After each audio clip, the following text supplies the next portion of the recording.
Welcome to Womenpreneur Asia, and I'm your host, Krista Goon. This is the podcast where we interview some of Asia's most interesting and insightful women in business. If you're looking for stories of connection and inspiration, this is the place to be. You're listening to episode 6, and in today's episode, I'm talking to Malaysian entrepreneur Nina Othman of Grow The Goose. I was first introduced to Nina through a friend, and I was immediately struck by the quirky name, Grow The Goose. Nina didn't start out wanting to be a social enterprise though.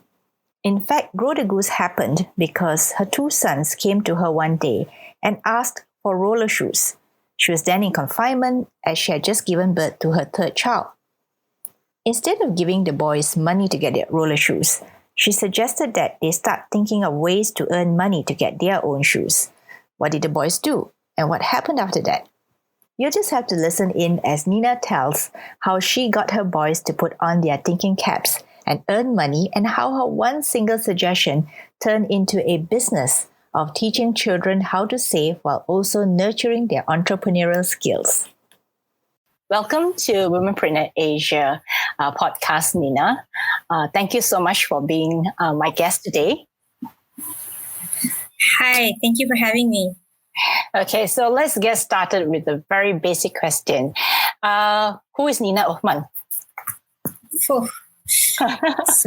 Soalan cepu mas. So, Nina was born in the year... So, I would say I would describe myself as someone... First, I would say I'm a mom of 3. Okay. 3 wild child, active, hyper kids. So I've got 2 boys and a girl, 11, 9, and 5. And I have been an entrepreneur since 2005. And just recently, well, not so recent, about 5-6 years ago, converted to a social enterprise model. So basically, I'm a mompreneur, social entrepreneur, trainer, and now a producer of cocoa-based snacks. Okay. Ooh, okay, we will get into that later. So the interesting thing is that you mentioned you were an entrepreneur, but then from business, you changed to social enterprise, right? Yeah. And that was because you started a social enterprise called Grow The Goose. Mm-hmm. And tell me more about Grow The Goose, because I like it. It sounds very quirky. It sounds very cute. And people always fixate on why goose, right? Okay, tell us that story about why goose. All right. So basically, it was adapted from the fable, The Farmer and the Golden Goose. So, short story long. It started when I was, so I've had like 13 failed ventures lah. Before I was very shy to tell people, but I'm pretty proud of it now because it's really a life lesson. So I've done events management. I had a production house doing TVCs for big corporations, TV commercials, corporate videos and stuff. I had a photo studio, baking studio. I used to do kids party planning business and a lot of things lah. And then one thing led to another. So the first part is the fact that I was in confinement with my 3rd child. My daughter was just born. And then my 2 boys, then aged 4 and 6, came up to me and said, Mommy, we want roller shoes. And at that point in time, I did not know that I was actually having mild postnatal depression, PPD, postpartum depression. And I just snapped at them and I said, tak ada duit. Go and find your own money. I need to buy Pampers and susu for adik. I don't know. You I screamed at them. And kids being kids, very determined. They were like, oh, okay, then what are we going to do? I said, I don't know, you go and find your own money. How to find money? I don't know, go and check yourself. I was just so edgy and, agitated. And they were just not giving up, and they were like, okay, then we want to sell ayam goreng like Mail from Upin Ipin because, it was their favorite show. And I'm like, cannot. That's not healthy, cannot. And they were like, then what do we sell? I'm like, oh my God, budak-budak ni tak give up ke kan? So that's the first lesson lah. Kids never give up. Right? They want something. So then I had no choice but to actually sit down and think with them. So I have a friend who manufactures healthy sausages, no coloring, no MSG and stuff like that. So I spoke to him and he said, he will give 3 ringgit per packet. So we started selling those. I just put up a poster telling my family and friends saying, hey, my kids are bugging me for these roller shoes, but I don't want to give it to them. I'm a strong advocate of delayed gratification, not instant gratification, making them work for their money, like how my mom asked me to work for. I wrote a long write-up. I said, at 10 years old, I had to go and find my own money. Now I don't care. They must find their own money if they want something. Anyway, it just came out naturally like that. I didn't think much about it. And then I put it up, and then weekends they would deliver with my husband. So that was, 2 weeks we helped put the poster, compile the orders, and then sell lah. And then after 2 weeks, we had 2 sets of, after 2 weeks, they had enough money. They could buy already, 1 each, a pair each. So I put out another poster lah, saying, another social media post saying, thank you very much for your support. The boys are happy. Habis. So I thought finish already lah. Then suddenly, I had 2 sets of inquiries. The first inquiry is, can our kids be agents of this sausage they had as well? So I'm like, oh, okay, that's interesting. And then the second one is, do you have a module to teach kids this? So that's when I was like, ding, ding, ding, ding, because at that point, I was also going through my own struggles, with the postnatal depression and also business struggle. I was at a crossroad in my life because the last venture that I was involved in was actually kids party planning business. So I was doing that for about 3 years, and I was doing it for celebrities' kids, rich kids and stuff like rich parents' kids, rich parents' kids. Yeah, rich parents' kids. Yeah. And then what I realized was when I was doing it for my own kids, I'm like, I'm not going to feed my kids all this nasty dessert yang penuh-penuh coloring ni, macam-macam, no? Why am I doing it to other people's kids? And the amount of brattiness that I encounter every time I go for a meeting and parents come and call their kids, and the kids will be so bratty, and I'm just like, oh, it's okay, you can do this. And I'm like, what? I don't do this to my own kids. Why am I doing it to other people's kids, So I think when I became a mom, it became more like, oh my God, So it was, and then the plastic pollution, the amount of balloons that we were doing, and it was polluting the earth. I was getting all this kind of awareness. And I felt that slowly, I already felt that, oh, this is not something that I would want, to do to my own kids. Why am I encouraging it with other people's kids? So, the sugar food, the color-laden food, the junk food, the balloon pollution, plastic pollution, it was all coming together. I think the stars were aligning for me to explore more about social entrepreneurship without me knowing it. But now when I look back, I'm like, oh, okay. And then that was my last business. And I was like, okay, I don't think so. I want to pursue that. So I was looking for something new lah. So then I took 6 months to actually put things together based on my own personal experience of raising my kids to get a goal and find money for their own goal. Also, my own failed relationships with business and my own failed money relationships. Because I then found a mentor as this journey was going on. I found a mentor who told me the only reason why we fail businesses because of cash flow and things like that is because our own personal finance koyak. Which is so true, Your own personal finance koyak, how you want to go manage businesses. That's why Lingko was a real hard hit, fact for me. And I was like, okay. Then I started going on this personal journey of learning about money habits rather. I did not go into technicals because it's such a long process and there's so many agents and so many professionals out there. I wanted to focus on money habits. So that's what I did. I spent 6 months coming with it. And then the name, I was stuck with the name. And then one day we were going around and live in a kampong-ish area with my family. And I saw a bunch of geese crossing the road and my kids was like, oh, look, goose, ang. And I'm like, oh, goose, interesting. And then the story of the farmer, this goose came and I was like, hey, in that story, the farmer killed the goose lah. So, that's not what we want to teach kids. We want to teach kids to, not kill the goose lah. The goose resembles the savings and everything, right? So most of the time lah, contoh, you keep in ASB, and then nak dekat raya, you keluar. then what dividend are you getting, right? So that was the thought process that happened. And then I was like, maybe we should not kill the goose, we should grow the goose. So yeah, that's how it went. That's a long story. but that's a really interesting story because it ties in with your own values and your own family, right? Because you wanted to teach them some positive money habits.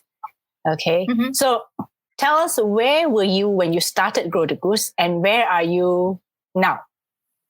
Like physical location. Okay, so I started when I was based in KL. I am from KL, but my husband is Sabahan. So end of 2018, a year before that, we just had this notion that say, hey, let's explore, moving to Sabah simply for change, fresh air. He wanted to be more with Abba. He wanted to spend more time with his family, his dad and sisters and stuff. And I'm an adventure person. I'm a nature person. All my kids are. Here you have access to the beach, the river, the mountain, the hiking. It's easier. And then the culture. There's just so much that we don't know. And it's always so expensive to come back for Raya, Masa seorang, dua orang, okay lah. Then when we had 3 kids, like there's 5 people come back, right? You can only come back like once a year or, sedangkan dulu we could come back as often, like school holidays and stuff. So it's like, so now basically I'm based in Sabah, KK. So how does that, how is that different for you? Of course, I know it's the outdoors and all that, but is that the way of life is different from KL? Is it very, very much different, Peninsula and East Malaysia? I'm not the right person to ask because I like it, therefore I'll be very biased. It's the different that I like, which is a slower pace. Okay. I have never been a city girl. I hate KL jams. I don't drive much, and so here it's just I like it. I like the pace here. Okay. So different to a lot of people. Yes, it's different because of the pace. I think. Yeah. Mm-hmm. So, but having said that, physically, KK. My practice is in everywhere, though. We do Grow the Goose in Sabah, Sarawak, Peninsula and everything. So we have some trainers based in KL and things like that. So tell us, what do you do in your Grow the Goose programs? I think you have a couple of programs within for kids and teens, right? Yeah. So basically it's just three pillars. So we want kids to be able to save diligently, earn responsibly, and invest sustainably. So the idea is by the time they're 18, regardless of their social or economic or environmental backgrounds, if they had joined our program, the idea is for them to at least have 1,000 ringgit by the time they're 18. That's the impact goal that we have set as a social enterprise. But so to break that down, what we do is in our programs, very simple, very straightforward. We do not focus on technicals. We don't teach about, investments, macam hedge funds ke, apa funds ke, apa tak ada lah. We don't go into that. But we go into very simple stuff like the first one would be dreams and goals. Like, because if you don't have your dreams and goals listed or envisioned, then there's no drive for you to actually save up for that particular goal. So that's how we tie it in. So the first one is dreams and goals. The second one is the money habits, where we have a money habits system that we've adapted and created. We didn't create, we just adapted it to make it friendlier for kids. And then the third one is ways to earn, to fill up those money jars that we teach about. So it's just 3. Okay. So how long is this program? Is it a one-day program or is it a weekend program? Or is it it depends. So it depends. It can be 2 days, meaning first, let's just say Saturday is the theory, Sunday is the practical, where we include the practical earning challenge in the module so that, the kids get the taste of how it's like to sell stuff. So that's the 2 days one. We also have 1 day one. Then we exclude the practical part, that they go home and do it with their parents or with their school or with their siblings or with their neighbors or whatever. And then we have mini modules as short as 2 hours, just to give a taste of just the simple basic stuff, So per module, it can go as short as 2 hours each. And per module, it can go as long as 6 hours each. Depends on how we stretch and what kind of activities we do inside. But basically, it's whether or not you get to know about it deeper or not. But it's the same, yeah. I like how you have that portion where you teach them the practical skills, right? The part where they have to sell something. Can you tell us why that is something that you worked into your program or your teaching?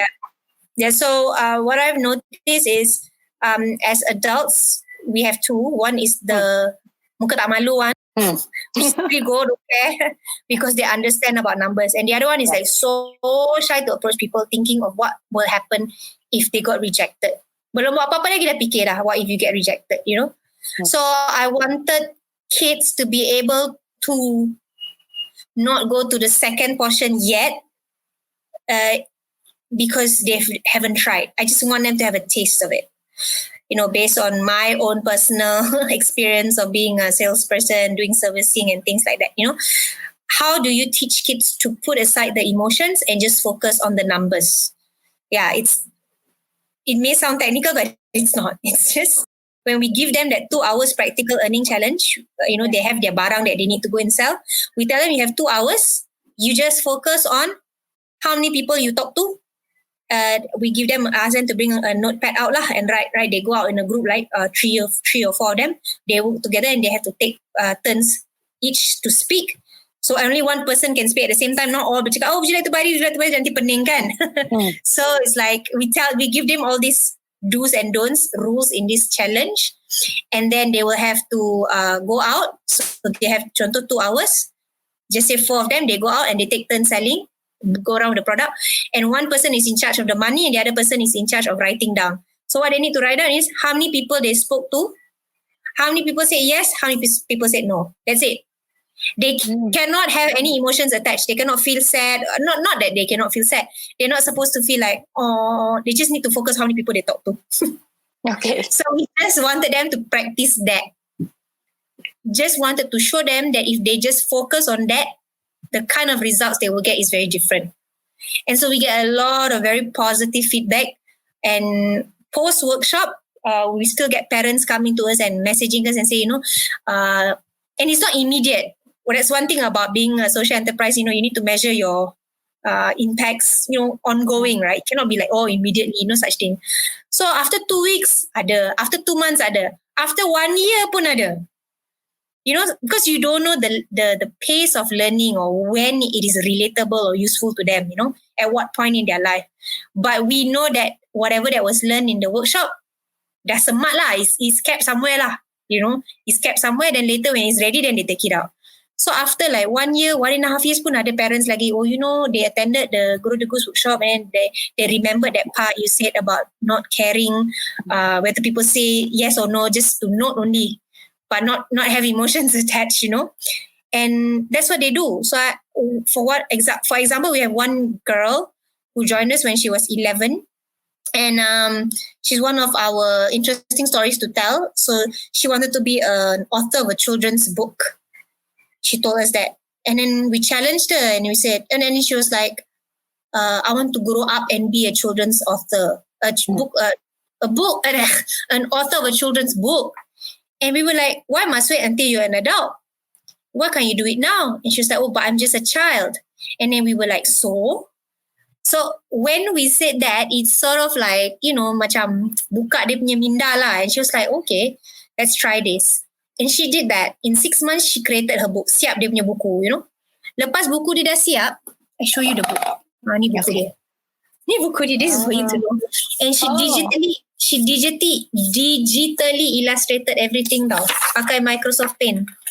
Wow. Okay. And budak ni gamer. So dia suka lah buat benda ni. And then after 6 months siap buku dia, and then dia pergi jual. So dia pakai balik the thing that she belajar masa the program.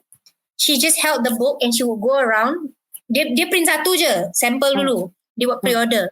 So dia go around, dia cakap, hi, my name is... Pandai juga pre-order. Hi, mak dia dah tolong dia lah. I mean, we coach lah, right? So like, mak dia pun tolong juga. And then I was like, okay, hi, my name is Natasha. I'm 11 years old and I wrote this book. It's 15 years old. It is 15 ringgit. Would you like to buy one? Hi, my name is Natasha. I'm 11 years old. I wrote this book. It's 15 ringgit. Would you like to buy one? Hi, my name is Natasha. She went around just going on and on about this script, you know. And in 4 months, she managed to sell 600 copies. Wow. So that she made 9,000 ringgit. And in our workshop, memang kita terapkan nilai learn to earn, live to give. So, you know, a portion must go to give back. So then she has donated over 3,000 ringgit to 4 different charity homes. So this is one of our success stories lah, one of our ni. But now, you know, she's taking a break. She's a teen. It's not cool. She's doing other things. Tak kisahlah. But the fact that she's gone through that cycle and benda tu dah stuck in her head. We don't know down the road when she will get to use it again, but at least she's learned that skill. You know, it's and like she also has a confidence, right? Now she has a confidence to do something instead of just thinking about wanting to do something. Wow. Correct. That's so great. we approach our program ni macam driving license lah. You dah belajar, you dah drive, you dah practical, and then you dah ada lesen. Whether or not you decide to drive or pakai, it's up to you, right? Macam tu lah. That's what we want to do. Okay, let's get back to when you first started your social enterprise. How was it in the beginning when you first started Grow the Goose? I was very lucky because I'm an alumni of Magic's Accelerator Program for Social Enterprise track. So I was in the 3rd cohort. So at that time it was very hot, you know, it's sexy and everything. Social entrepreneurship has been around, but it wasn't as publicized.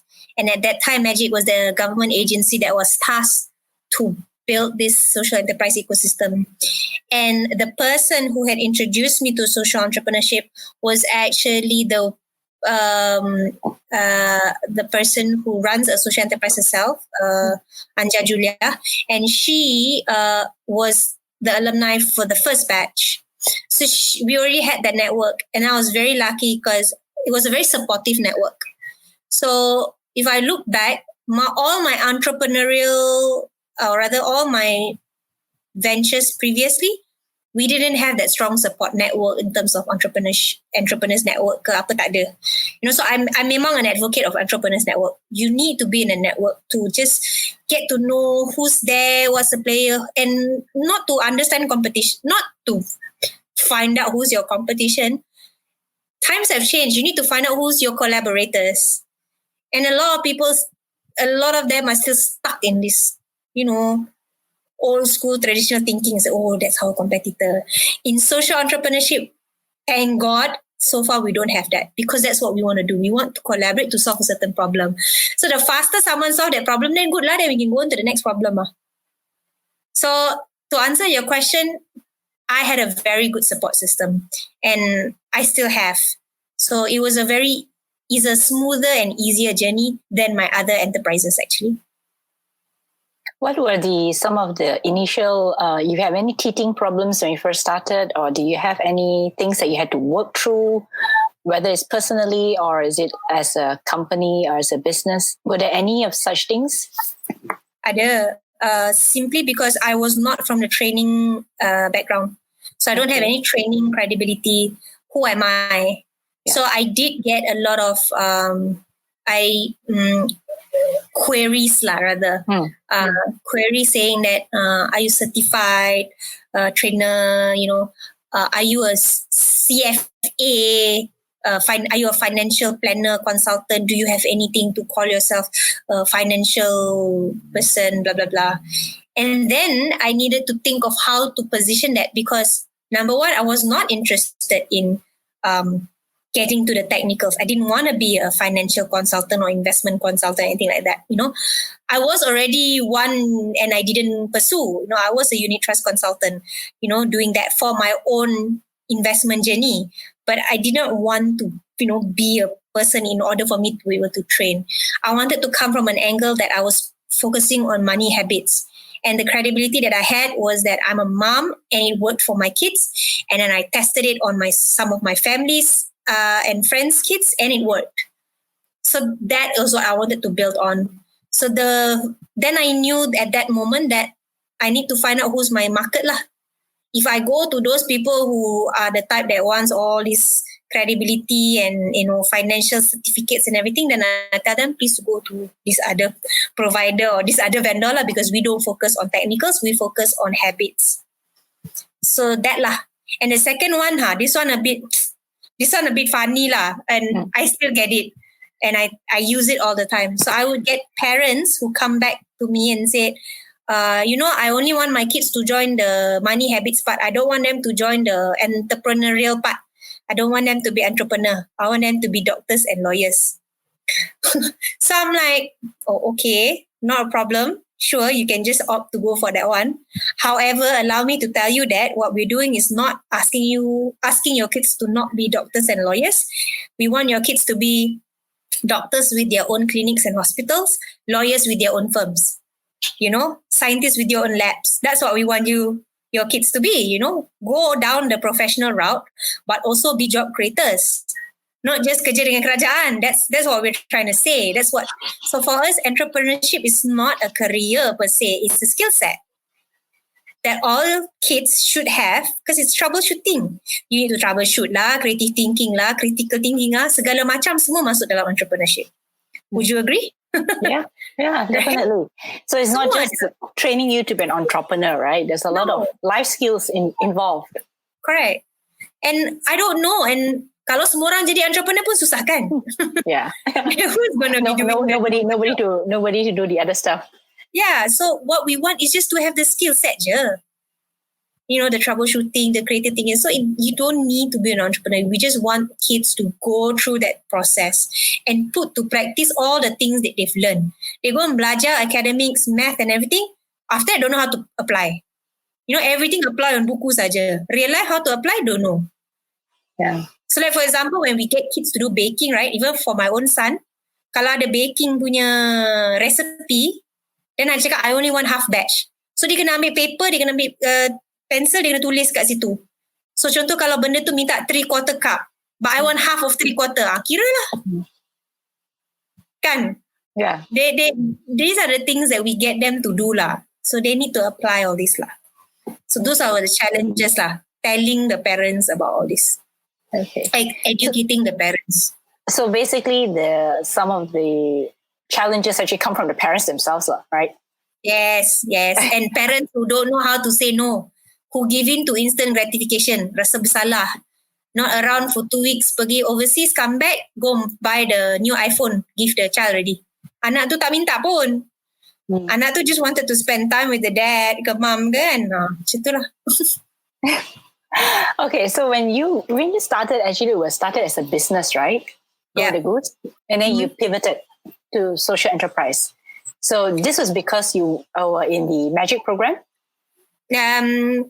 Well, I sort of knew, I think I mentioned earlier, the stars were aligning and I felt that I wanted to do something more significant, like more a kinder program. Okay. And then end of 2015, I was introduced to the concept. I had started in September and then I had explored it more. And I had this group of entrepreneurs who some had already converted to social enterprise model. And I started learning about it more. And then by August, I had joined the Magic program. So before that, I'm sorry, Krista, I wanted to ask you, is it okay that I've been talking champo, Is it okay? Yes. Yes. My apologies. No, it's okay. But because I think that adds to the interesting part, right? About your personality, right? And it gives us an inside look at some of the things that you do. So I think it's fun. You're probably one of the few people that I know that campo. Okay, Malaysian again. Okay lah. Yeah. So in this social enterprise, there's a huge thing that you do, or this partnering with corporates, right, to run your programs. And I also know that you did a program for the Orang Asal in Bukit. Bukit Chiding, right, in Banting. Orang Asli, yeah. So how did that come up? Okay, Did you want to do? You started with that or what? So just to recap, so I started in 2015 September. I only converted a year later to a social enterprise model. There I dove into the whole revenue impact model and things like that, and trying out many different ways. Was it 1 for 1, 10 for 1, or whatever. So many pivots that I did until finally I agreed to the easiest to calculate would be 60% of our net profits goes into a fund, and we run free programs for children from marginalized communities. So that's our current model.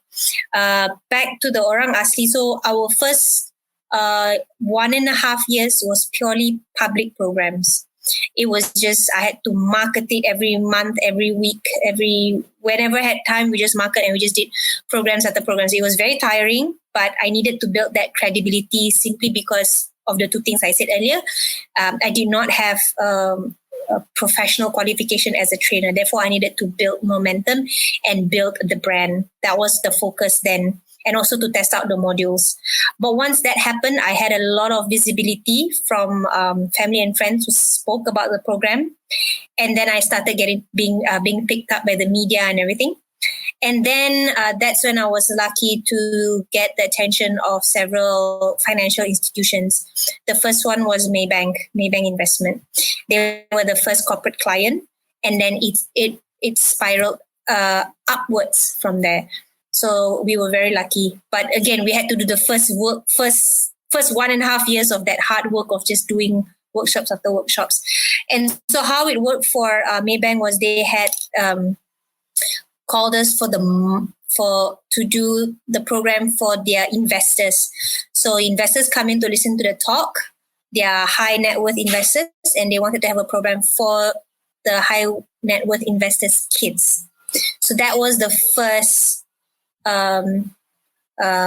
relationship we had with them, and then we had positive feedback, and then they extended it to their CSR and sustainability program, which they had already adopted an Orang Asli school in Bukit Cheding, Banting, and so then we came in to run these programs for them. So in total, probably the corporates, the budget that was given was enough for, let's just say, 10 workshops. So we then topped up our own money to put in another 14 workshops. So in total for that year, we did 24 workshops for for the kids there. Because for beneficiary kids, you cannot do like you would for a paid workshop.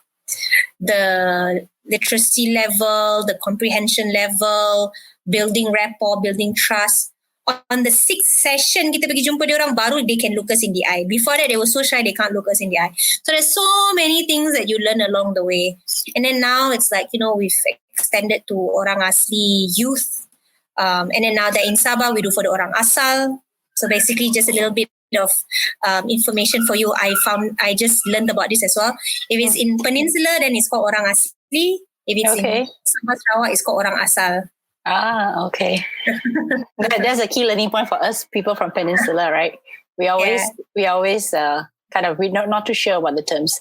Okay, So how is it different? I mean, like I know you said certain parts of it, like is it a longer engagement with the Orang? Definitely. You're talking. You do programs, and then you have your urban kids. The sport brats, how we call them. Who's on their video games, and they're not sport brats. I was just because I call the kids sport brats too, when they start doing all these things. And on the other spectrum, you have all these kids, these Orang Asli kids that I had the opportunity to be working with. So I learned from their teachers as well. So normally, the 3M that you hear about, membaca, menulis, mengira, would be the pillars of why, kids want to go to school and what they learn in school. But for the Orang Asli, and that school particularly, it was 3M, which is makan, music, and main. That's the reason, that's the drive that they go to school. Just so they can get the RMT. Because on a daily basis, they would bring nasi kosong and chili to eat, chili sauce. That's their daily life, And then afternoon, they would go and tangkap ikan, for the night's dinner. Their parents are illiterate. They can't be learning anything if they come back and, the parents can't help them with the homework. So there's a lot of things that you learn about. Then when you come about financial part, you can't teach them to save anything. You don't even get money. So with them, it was more about thinking out of the box, or rather thinking without a box. What are your dreams and goals? Do you want to stay here, or what else do you want to do? If you were to stay here, what can you do? Not telling them, you need to get out of this life. No way. It's just how can you then do more for your community or for yourself? How do you want to, uplift or upgrade yourself? So then we korek certain talents. They're so talented. One is actually a painter, really nice. And so we discovered this boy's talent, and we managed to sell almost 30 of his paintings, and he's made like 3,000 ringgit. He's a really good, very, very talented painter. Okay. And before this, he's never even pegang 50 ringgit. Dia tak pernah pegang, The most he's gotten is 30 ringgit for duit raya. So bila dia dapat 50 ringgit, dia macam, So a lot of things. So back to your question of how it's different, it's different. It's you really need to go down to the ground and see how they live, and the things that they're exposed to and the things that they're not exposed to. There's just such they're all public school. It's still public school, but they don't have access to computers. They don't have access to internet. They don't have access to proper books, stationaries.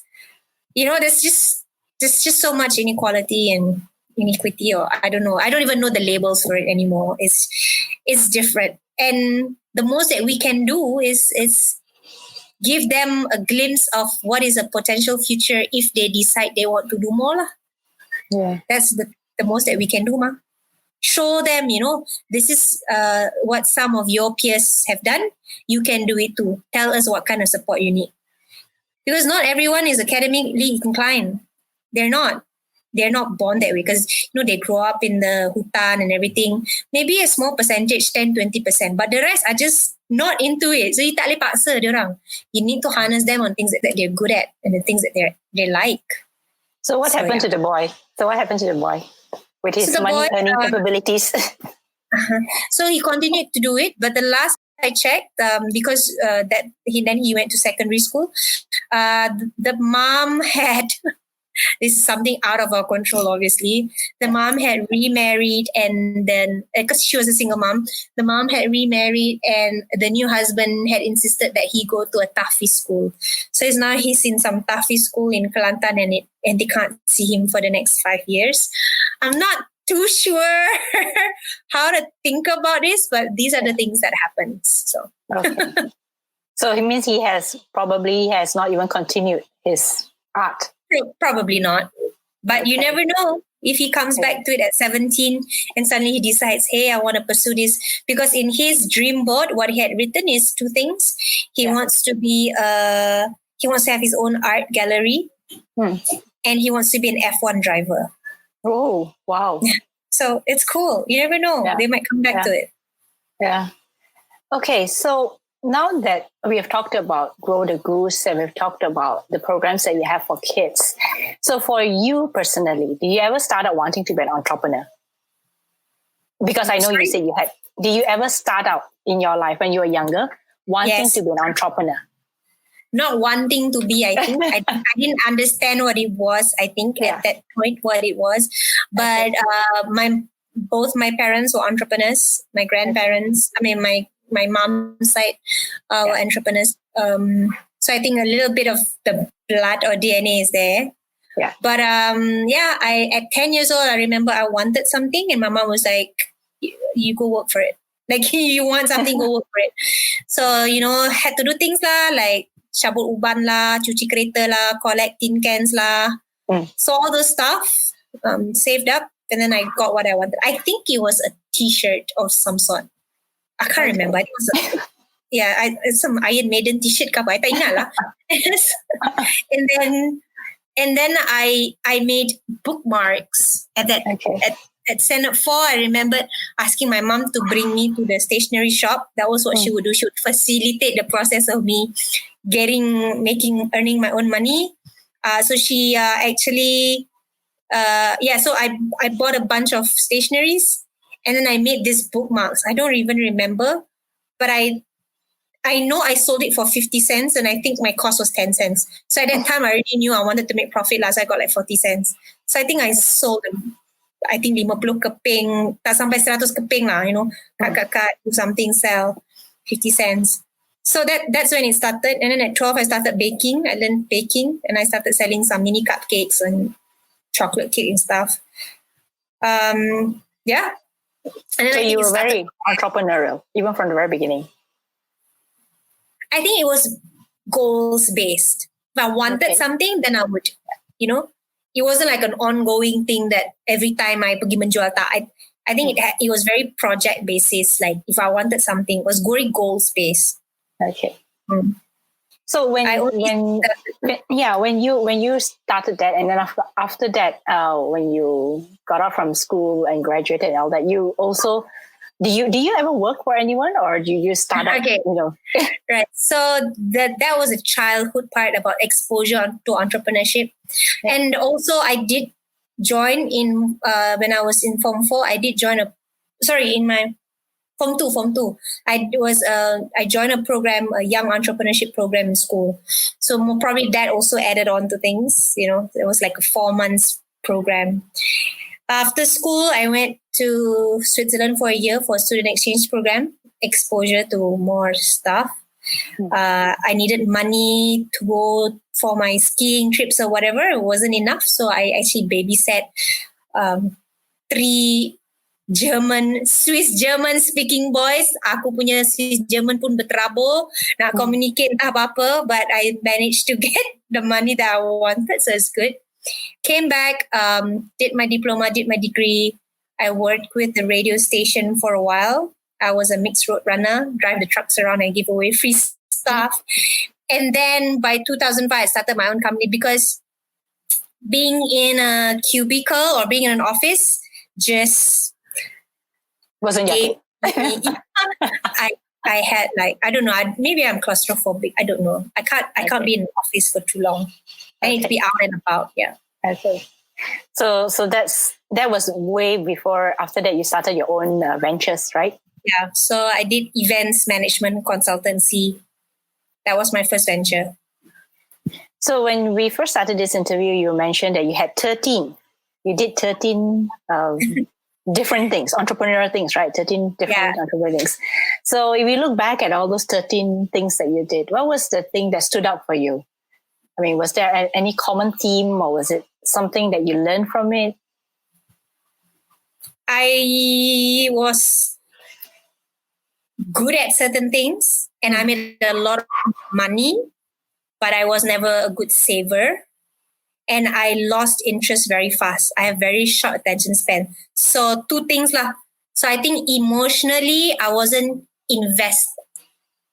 I wouldn't say invested because you're not supposed to be emotionally attached, right, to your businesses. You're supposed to be married to your impact or end goal. So I think I didn't have that.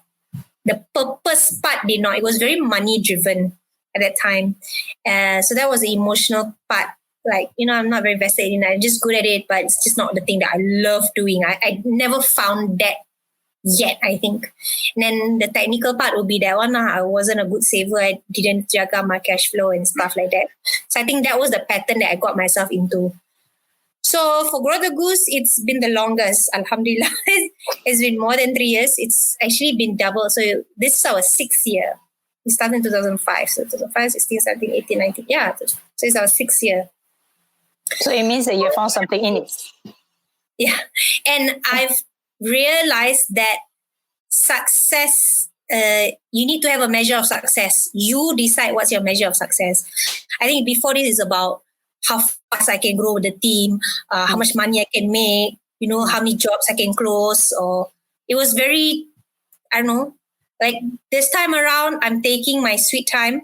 If you notice, I have not scaled crazily. Grow The Goose is not everywhere, and that's by choice. Because I told myself the reason why I started Grow The Goose is because I wanted to also spend more time with the kids.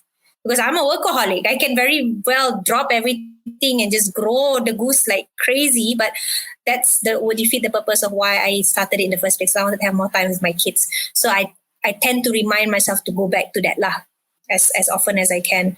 And so that was what was the anchor for Grow the Goose. And also I wanted to grow the goose as I'm growing with the kids. So my own kids are actually my experiments. If it can work with my kids, then hopefully it can work with other people's kids. So they are my guinea pigs, my test subjects, and I'm not shy to tell everyone about it because it's true. They are my experiments. So how do your kids take it that you're mama's experiment? Yeah, they know, and they're I think they're okay with it simply because they know they will get a reward at the end. But there needs to be work. It's not like suka-suka terus dapat, you know. So for them, the first one was the roller shoes, which they had to work for. The second one was actually bicycles. They saved up 8 months to get their brand new bicycles. And at that time, they continued to sell the sausages during school holidays and whatever. Kumpul their duit raya, everything. And the latest one is a phone. He wanted the phone so much. I said, cool lah. So yeah, he saved up and then he got a phone last year. So are they still selling their sausages and all those stuff? No more. Since we moved here, no more. So now since we moved here, finally after a year, we found what they want to do. Settled on cocoa-based snacks. So we have peanut butter that we make ourselves with cocoa nibs, and we have granola with cocoa nibs, and we have chocolate that we make, instant fondue stuff, healthier options to chocolate, simply because this is another social enterprise that I'm working with called Borneo Cocoa, which is also another stars aligning for me, because then I realized when I was 10 years old, I actually wanted to be a chocolate scientist. And it came back to me. The dream came back to me. Like, my favorite food is chocolates. So I'm a chocoholic. So yeah, and then I discovered this village, which I was doing a Grow the Goose program for the youth there. And then the elderly came to me and say, hey, why you only teaching the young ones? Why never teach us? We also want to learn about all this. So okay lah. Then I found out that they also do cocoa. They are more of rice farmers, but they also have cocoa, which they don't know what to do with it. Like they can just dry it and sell it as beans, but they get a very small margin. It's a lot of hard work if you're a small time farmer. A lot of hard work, tapi dapat tak banyak lah duit you sebab sikit kan you produce. But so what we're doing is we are teaching them extra skills to roast it themselves and kupas kulit, and then you get a superfood, a product separa siap we call it. So it's a superfood called cocoa nibs. So these cocoa nibs are then turned into other snacks. So now they are getting 5 times more the income than they would if they were just to sell beans. Yeah. So now you're involved in that. So that's the second social enterprise that is on its way to grow. It's also a measure. It's also a measure for me to stop from getting too bored, because I can't get bored easily. So knowing that's my pattern, I decided to dive into this other social enterprise because number one, I know Grow the Goose is seasonal. I don't do trainings the whole year. There's patterns to it. For the past 4 or 5 years, I've been identifying my patterns, and there's a lot of time that I have free lah, because there's the time that people just don't want to engage me to run Grow the Goose. It's just like that, So then the second one is when I realized that, hey, there is a potential here, and then we're like, okay, let's start this law. Okay. So now you have Grow the Goose and you have this cocoa nibs business product. Borneo Cocoa. Yes, Borneo. Okay, so now I want to go into something that's a little bit more personal. So I'm going to ask you this question. What, if you could turn back the clock and knowing what you know now, what would you tell a younger version of you about life?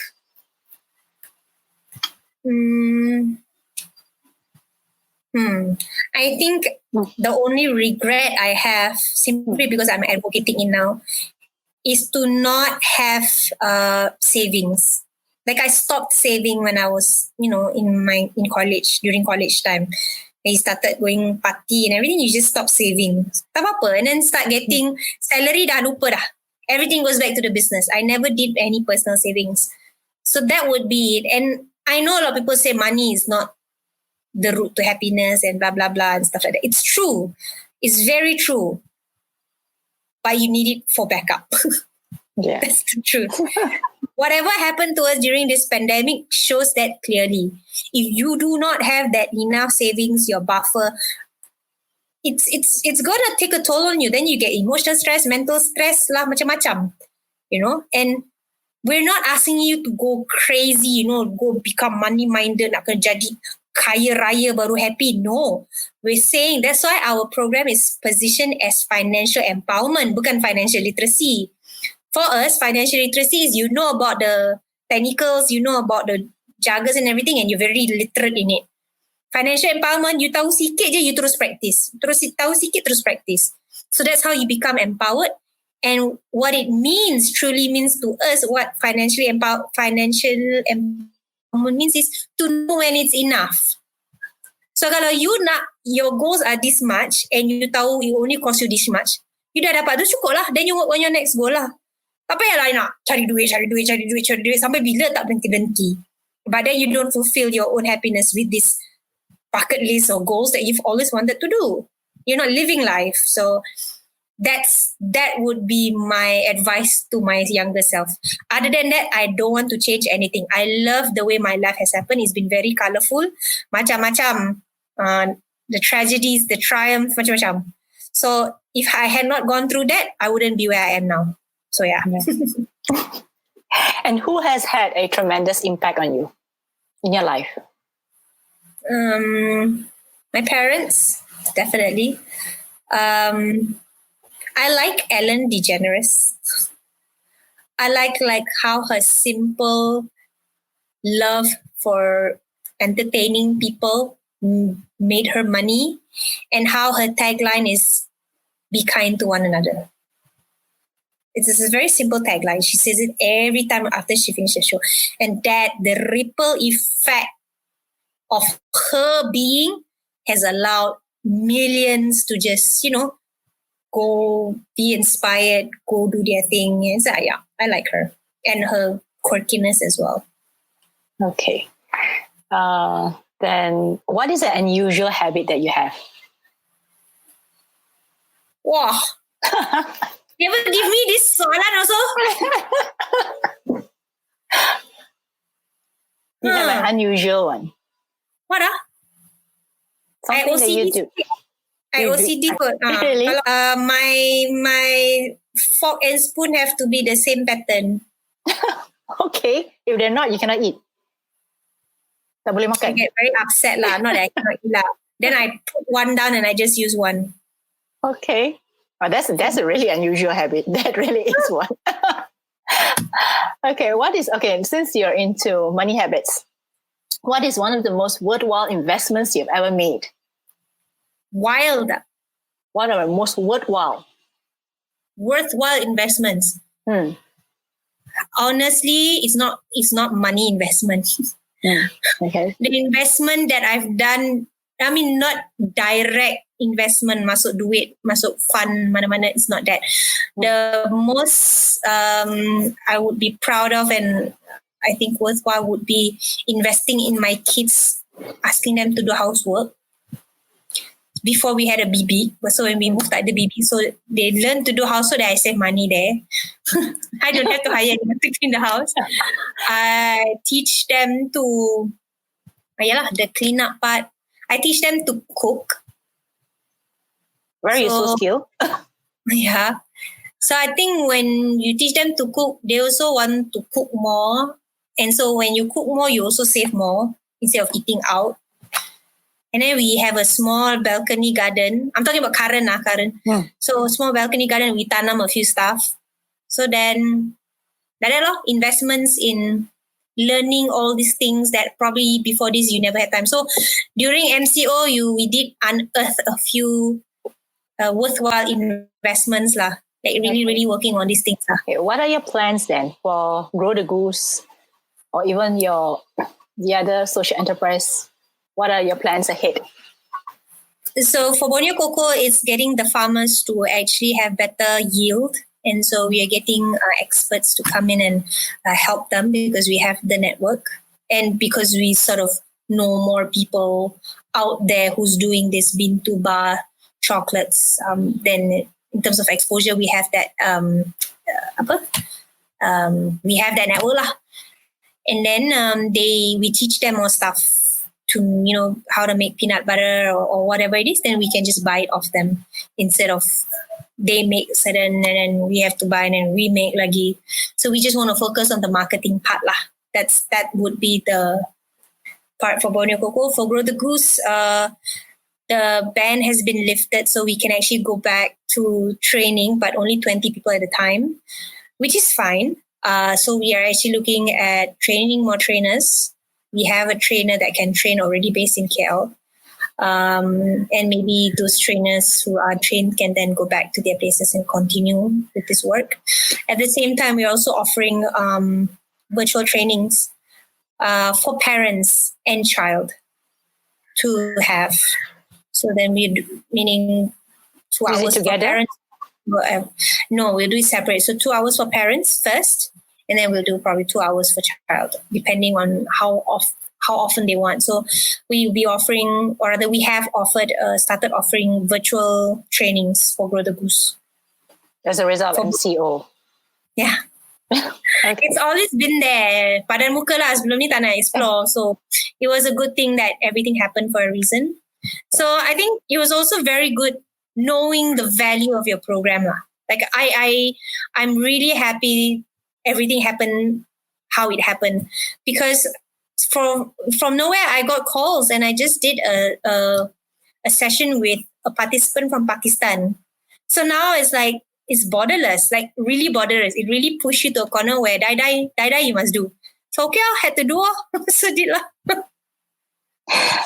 Okay, now I want to dig a little bit more into Nina. Okay, your favorite food? I would say lamb. Okay, in all what? Grill? Yeah. Okay. Lamb pops, rosemary garlic lamb pops. Okay. Favorite book? Richest Man in Babylon. Okay. Favorite movie? Shawshank Redemption. Oh, I like that and, too. Yeah, actually, Shawshank Redemption tu dah jatuh nombor 2 lah. Number 1 would be Bad Moms. Oh, okay. What a jump, right? Yeah. Why?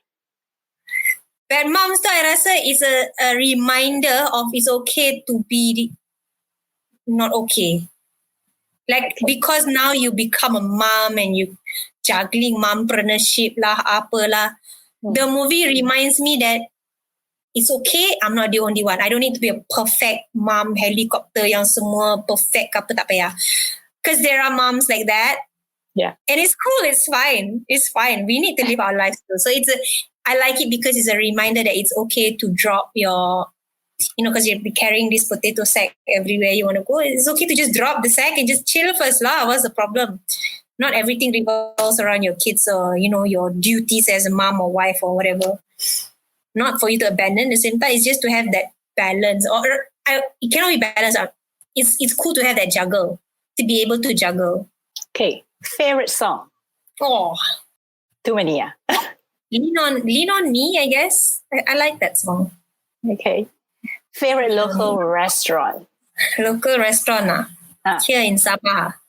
Anywhere lah, KL ke Sabah ke, whichever. Do you have one? Or you're eating in now? Sabah. Banyak sangat. Okay lah, the one thing that I miss lah, I would say local, tak ada like restaurant pun, it's just a gerai. I miss the cendol pulut. Dekat Bangi tu je. Because that's what I grew up. Okay. Well, I've never tasted that. Cendol. But now it's in Penang Wow, got Line Clear lah, got Teochew cendol lah.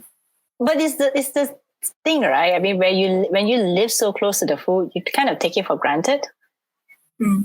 Yeah, when other people come from other states, they're like, oh, we need to eat all this stuff. And we're like, okay, we can't even decide what we want to eat for lunch or dinner sometimes. Same lah. Because everybody say, come here for seafood. Then when they come here and I have to bring them to seafood restaurant, I'm like, alamak, nak bawa pergi mana? Yeah. Because usually when you hear you cook your seafood yourself, Yeah. Or you eat pretty much like, like not so, all the normal stuff, right? Yeah. Okay. How about a favorite compliment that people always give you? My energy. Like I'm okay. I love your energy. You're so bubbly. So I'm like, okay, cool. That's good because you're working with kids, right? Yeah. You need that energy. I feed off them as well. Yeah.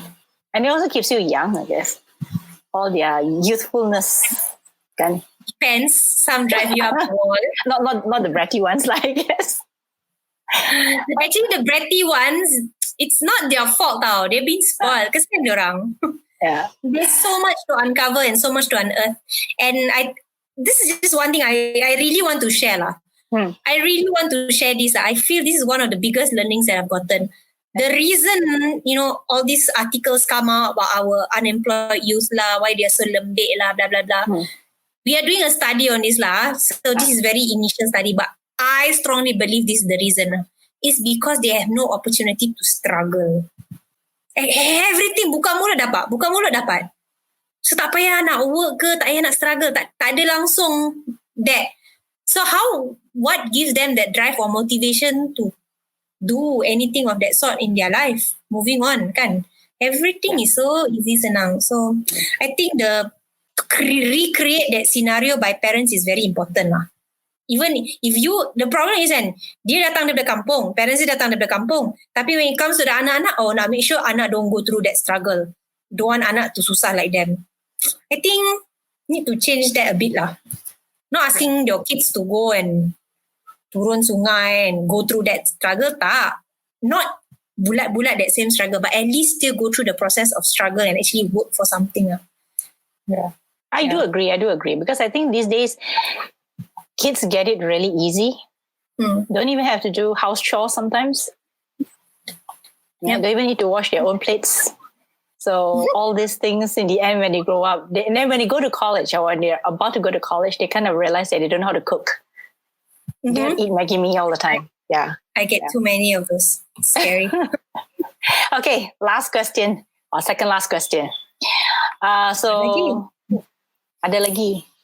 Where can people find you online? Last question. Where can people find you online? So, website is just, no go for website for now. So you can look for us on our Facebook and Instagram. Grow the Goose? And Borneo Coco. Okay. Same. Yeah. Okay.